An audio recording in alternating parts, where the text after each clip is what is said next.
Dr. Bijoy Kumar Das is a renowned space scientist, technocrat, and research innovation leader from Jagannath Puri, Odisha, India. Today, we have him presenting pravachan and devotional songs and sharing his thoughts on spirituality and humanity in the august presence of Dr. Professor Vishwanath Karat Sir, the founder of MIT and the one who conceived the world's largest peace dome. पहला श्लोक में पहला जो है श्लोक का पहला जो वर्ड है उसका नाम है धर्म और जो लास्ट वर्ड है उसका नाम है मम। धर्म क्षेत्रे कुरुक्षेत्रे समवेता जुजुच्छवः मामकाः पांडवाच एव किंग अकुर्वत संजय। ये पहला श्लोक है और लास्ट श्लोक ये है जत्र योगेश्वर कृष्ण जत्र पार्थो धनुर्धर तत्र श्री विजयो भूति ध्रुति ध्रुवानितिर्मतिर्मम मम। वो दोनों को जोड़ दो भगवद गीता का धर्म मम।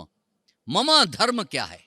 तो पूछा मम धर्म क्या है? तो कहते सर्वधर्मान परित्यज्य मांग एकं शरणं ब्रज अहं त्वा सर्व पापेभ्यो मोक्षयिष्यामि मा शुच।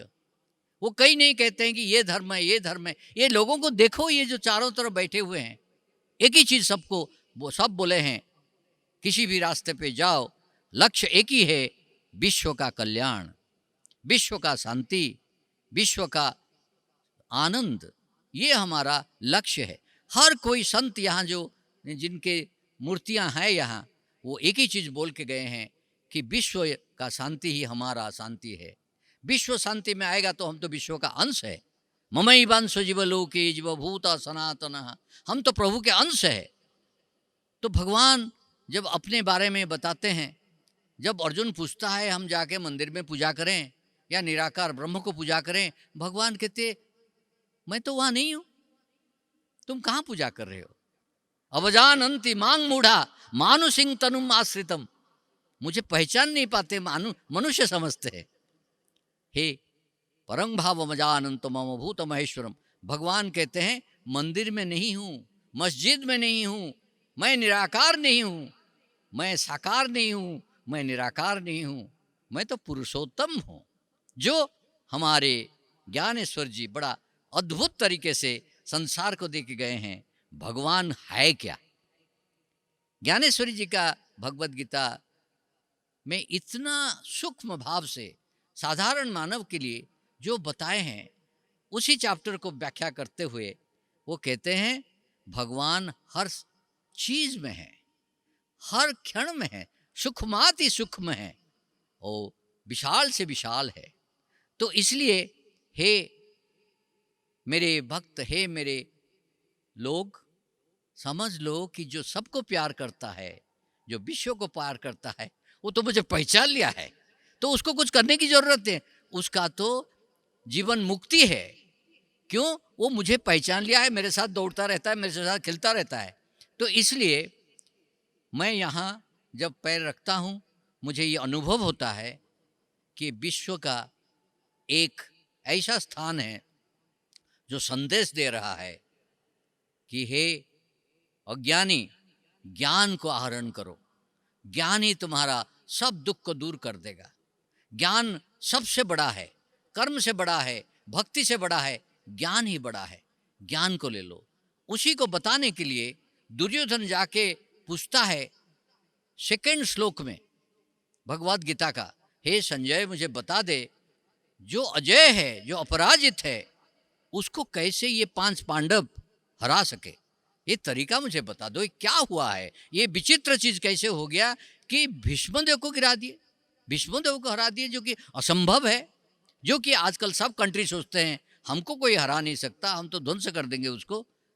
तो उस समय भगवान को दुर्योधन जाके कहता है अपने गुरुदेव को, मान लेता है हार, मान के कहता है दृष्ट्वा तो पांडवानीकम व्यूढ़ दुर्योधन तदा आचार्य उपसंगम्य राजा वचनं अब्रवीत पश्य एतान पांडुपुत्राणां आचार्य महतिं चमुं व्यूढ़ं द्रुपदपुत्रेण तब शिष्येण धीमता। वो कहता है प्रभु मैं तो आपका शिष्य हूँ, ये व्यूढ़ बी ऊढ़म विशेष भाव के जो शील्ड है ये तो बना लिए, मेरा मिसाइल जाके तो लौट के आ जाएगा, हम इनको हराएंगे कैसे? ये ज्ञान आपने कैसे उनको दे दिए?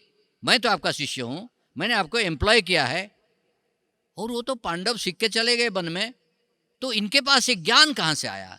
जो मेरे अंतरंग बंधु हमेशा बताते हैं, ज्ञान को हमेशा अभ्यास करने से बढ़ता है, उसके ऊपर रिसर्च करो, उसके ऊपर इनोवेट करो, ताकि वो ज्ञान वर्धित होता है। तो वही बताते हैं, देख पश्य एतान पांडुपुत्राणां आचार्य महतिं चमुम व्यूढ़ांग द्रुपद पुत्रेण तब शिष्येण धीमता। ये ज्ञानी, ये उद्भावन, ये कैसे दे दिया आपने?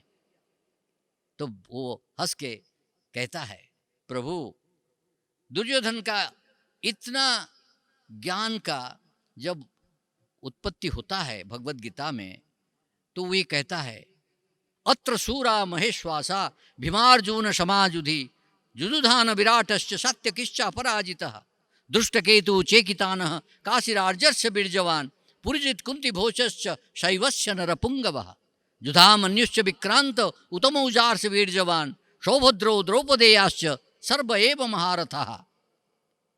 हे गुरुदेव, आपके शिष्य पांडव है, लेकिन आपने क्या बना दिए उनको? जो मेरे परम मित्र ही कोशिश कर रहे हैं कि इस कॉम्प्लेक्स में मैं ऑलराउंडर लाऊं, धर्मपरायण ऑलराउंडर लाऊं। वो कहते हैं अपराजित, नरपुंगव, नरश्रेष्ठ, वीरजवान, क्या नहीं है, विक्रांत, क्या नहीं बनाया आपने इन लोगों को? और हमारे पास अस्माकंतु विशिष्टाजे तन्निबोज दुजोत्तम। हे ब्राह्मण, हमारे पास क्या है? देखो, हमारे पास है मेरे लिए मरने के लिए, मैं उनको एम्प्लॉय किया है, वो आके युद्ध करने के लिए आए हैं। मत अर्थे तक्त जीविता, मेरे लिए मरने के लिए आए हैं। जैसे अभी इंटेलेक्चुअल स्लेवरी चल रहा है, हम लोग पढ़ाई करके कहीं भी नौकरी कर लेते हैं, वो कहते हैं वो नौकरी करने के लिए आए हैं मेरे लिए। और वो देखो अपराजित है, डिसिप्लिन्ड है, विनिंग मंत्र उनके पास है, हमारे पास नहीं है। हमें युद्ध विशारद है और कुछ नहीं हमारे पास। तो ये कहता है कि जो वैल्यू बेस्ड एजुकेशन कितना इंपॉर्टेंट है। भगवान शुरू करते ही भगवत गीता को वो कहते हैं, एक दिन हम बात कर रहे थे कलाम साहब से, वो कहते हैं धृतराष्ट्र का नाम क्यों पहले आया ये बताओ। मैंने कहा अंधा था, वो तो एम्परर था, उसके कारण सब युद्ध हुआ ना। क्यों ना? वो तो डिसेबल्ड था, उसको तो कोई सहारा चाहिए। वो गादी में बैठने के लिए वो सोचा कि बेटा रहेगा तो मैं गादी में रहूँगा। तो नॉर्मल है, जो डिसेबल्ड है वो तो कहेगा कि इसका सहारा चाहिए। तो ना आप नहीं सोचते कि भगवान यहाँ क्या कहना चाहते हैं? क्या वो ये कहते हैं कि कोई भी अंधा नहीं होना चाहिए, जन्मांध नहीं होना चाहिए। जन्मांध हो तो तकलीफें आएगी। कोई भी संसार में जन्मांध न हो, डिसेबल्ड न हो। तो उसका कारण क्या है? जाके भीष्मदेव को धृतराष्ट्र पूछते हैं, प्रभु मेरा क्या गलती है, मैं जन्म से ही अंधा हूं। तो बताते हैं, जिस तरह ओमेन एजुकेशन न होने के कारण, ओमेन को नारी शक्ति न होने के कारण जबरदस्ती उनको शादी करवाते हैं। भीष्मदेव अपना शक्ति लगा के काशीराज से तीनों लड़कियों को ले आते हैं, अंबा अंबालिका, और उनको शादी करवा देते हैं, विचित्र वीर्य और दूसरे बेटे को। और वो जब मर जाते हैं, विधवा हो जाते हैं, सत्यवती जाके कहते हैं नहीं अभी तेरे को फिर प्रेग्नेंट होना है, और व्यासदेव को बुलाते हैं, उनको प्रेग्नेंट करो। अब देखिए, जब डर डर के मारे एक रानी जाता है, एक विचित्र रूप, भस्म लेपन, काला दाढ़ी वाला, जटा वाला व्यासदेव आते हैं, उस समय उनको देख के आंख बंद करके कहते हैं अपना काम खत्म करो जाओ।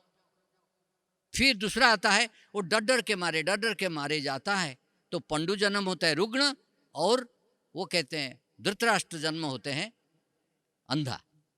लेकिन उसी समय एक दासी को जब प्रेग्नेंट किया जाता है, वो महात्मा विदुर बनते हैं। तो इसलिए भगवान धृतराष्ट्र का नाम इसलिए है कि नारी का जो शक्ति है, नारी का जो एजुकेशन, नारी की शिक्षा जो है, जब तक नहीं आएगा हमारा पॉपुलेशन बढ़ेगा, हमारे देश में हमारे जो फ्यूचर होगा ऐसे ही जन्म करेंगे। और उसको बखान करने के लिए अर्जुन भी बोलता है वन्न शंकर कार कही ही। तो जब दोषी वाइफ जो नारी हो जाएगी तो संसार ध्वंस हो जाएगा। तो भगवान हमेशा एक चीज को इंपॉर्टेंस देते हैं भगवत गीता में पहले से। How education is very important, और world class education, empowering education, holistic education, creative education, value based education, ये कितना इंपॉर्टेंट है हर किसी के लिए। तो ये भगवान पहले, सेकंड, थर्ड, फोर्थ श्लोक में बोल देते हैं। फिर अर्जुन कहता है प्रभु बंद करवाइए युद्ध को, बंद करवाइए। तो उस समय देखिए भगवान क्या करते हैं, शंख बजा लिए भीष्मदेव, सबको आनंद करने के लिए, दुर्योधन को आनंद करने के लिए, देख मरने वाले तो हो, मैं शंख बजाता हूँ। बैंड पार्टी बजा दिए, पूरा मिलिट्री बैंड पार्टी। लेकिन जब भगवान ने शंख बजाए, आप देखिए कितना सुंदर भगवत गीता में इसका सल्यूशन दिया गया है कि हम ऐसे कैसे जीतेंगे, इन लोगों को कैसे हम अपना बना लेंगे, विश्व में शांति स्थापन करेंगे। वो कैसे कैसे ट्राई किए हैं आप देखिए। जब भीष्मदेव के शंख खत्म हुआ और हमारे श्री कृष्ण, जिसको भगवान कहते हैं, कृष्ण भगवान नहीं, श्री कृष्ण भगवान, भगवान श्री कृष्ण जब शंख बजाते हैं उसका नाम है पांचजन्य। पांचजन्यम ऋषिकेशो देवदत्तम धनंजय पौंड्रम दद्म महाशंख भीमकर्मा वृकोदर अनंत विजयं राजा कुंतीपुत्र युधिष्ठिर नकुल सहदेवस्य सुघोष मणिपुष्पकौ। ये 5 शंख बजाने लगे। जब ये शंख बजा तब धृतराष्ट्र के जितने सैन्य थे, जितना कौरव सैन्य थे, और कौरवा 100 कौरवा थे, सबके हार्ट अटैक चालू हो गया। धृतराष्ट्रान हृदयानि व्यदारयत। वहां भी कोशिश किए कि देखो तुम मरने वाले हो, अभी तो छोड़ दो, हमारी कोई जरूरत नहीं है, मैं कोई अस्त्र शस्त्र चलाने के लिए, तुमको मारने के लिए इतना काफी है, जो आकस्टिक वेपन हमने बनाए तो काफी है तुमको मारने के लिए। तो उसी समय अर्जुन को याद दिला दिए, शिखंडी च महारथ, शीशखंडी इज कॉल्ड शिखंडी। शीशखंडी, अरे तू तो विराट राज्य में एक बृहन्नला होकर, एक लेडी होकर गया था, उस सबको हरा के आया, उनके कपड़े लेके आ गया, अभी कहता है उनको तो हरा नहीं सकता। प्रभु आप नहीं होते तो ये ज्ञान मुझे मिलता। बार बार हमें यही शिक्षा देते हैं विश्वनाथ जी, ज्ञान के सिवा कोई अस्त्र नहीं है। जब ज्ञान है तब सब कुछ है। लेकिन ज्ञान कैसे मिलेगा? भगवान वहाँ कहते हैं बहुत आसान है रे ज्ञान मिलना। पहले तो श्रद्धावान होना चाहिए, संयतेंद्रिय होना चाहिए, लेकिन उसके साथ साथ तद्विधि प्रणिपातेन परिप्रश्नेन सेवया उपदेक्षन्ति ते ज्ञानम ज्ञानिनः तत्वदर्शनः। जिसके पास ज्ञान होगा वो तो ज्ञान देगा ना। तो जिसके पास ज्ञान है वो ज्ञान नहीं दे सकता, वो बांटता नहीं है। लेकिन तद्विधि प्रणिपातेन, प्रणिपात करो। तुम मान जाओ कि तुम्हारे पास ज्ञान नहीं है, जिसका गड्ढा भरा हुआ है उसको क्या भरेंगे आप? तो गड्ढा खाली करके जाओ, मैं मूर्ख हूं प्रभु मुझे ज्ञान दीजिए, जिसके पास ज्ञान हो। और तद्विधि प्रणिपातेन परिप्रश्नेन सेवया, इतना प्रश्न पूछो, जितना भी तकलीफें है, जितना भी संदेह है पूछो, वो ज्ञानी है, ज्ञान का सागर है, तो आपको बता देगा। और क्या? इसकी सेवा करो। सेवया, सेवा में पैर दबाने की नहीं कह रहे हैं। वो जो चीज़ चाहिए, जो कुछ चाहिए उसको सेवा में दो। उसको बोलो नहीं तुम लेके आओ, जो चाहिए वो दो, वो समझा देगा, बुझा देगा, ये करेगा।